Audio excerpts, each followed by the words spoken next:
عساك دايم سالم من خطرها، والحمد لله نشكره يوم شفناك على شاشة التلفاز لمحة نظرها.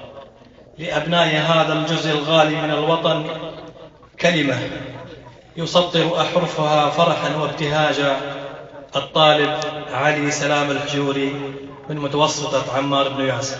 بسم الله الرحمن الرحيم. الحمد لله والصلاة والسلام على رسول الله. أما بعد، نتقدم نحن طلاب ابتدائية صفان من قدامة ومتوسطة عمار بن ياسر بأجمل باقات التهنئة لجميع أفراد الشعب السعودي بسلامة وصول خادم الحرمين الشريفين إلى أرض الوطن سالما معافى من العارض الصحي. يا باني البيت جودت بنيته على أساس متين أيها الملك، يا حاكم بالعدل بين أمته على كتاب الله أيها العدل. فنبارك لجميع هذه القيادة الحكيمة العادلة، فالنهضة في تقدم والبلاد تتجه إلى مصاف بلدان العالم في التقدم والنمو، فالصناعة متميزة والزراعة في تطور والحركة التعليمية في ازدهار وسرعة نمو، فالمدارس المطورة موجودة في كل مكان ووسائل التعليم ميسرة. فنسأل الله العزيز القدير أن يحفظ لهذه الأمة حكامها وشعبها بخير دائما، والسلام عليكم ورحمة الله وبركاته.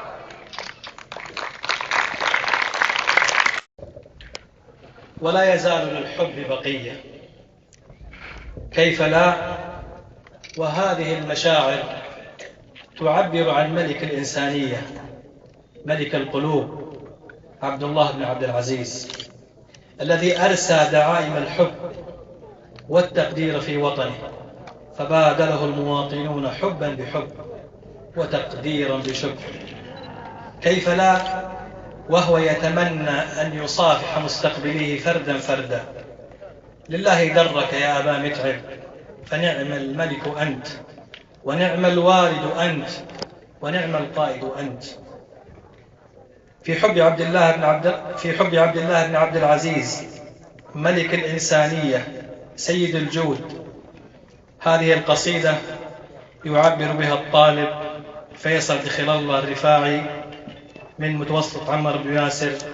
جود يوم القصايد بين حاوي ومردود، جتني لدافع والخطاوي سريعة، نظمت منها عقود وعقود وعقود، وودعتها اللي ما يضيع وداعه.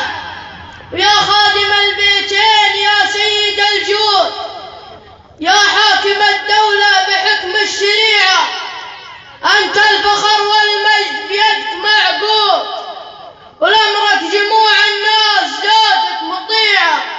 ويا وافل مدة كل مذهول، يا شامخ فيك التواضع طبيعة، شمخت بأفعالك وخلق الله شهود، وحصنت دارك بالحصون المنيعة، وسيفك لنشر الحق والعدل مجرود، يبتر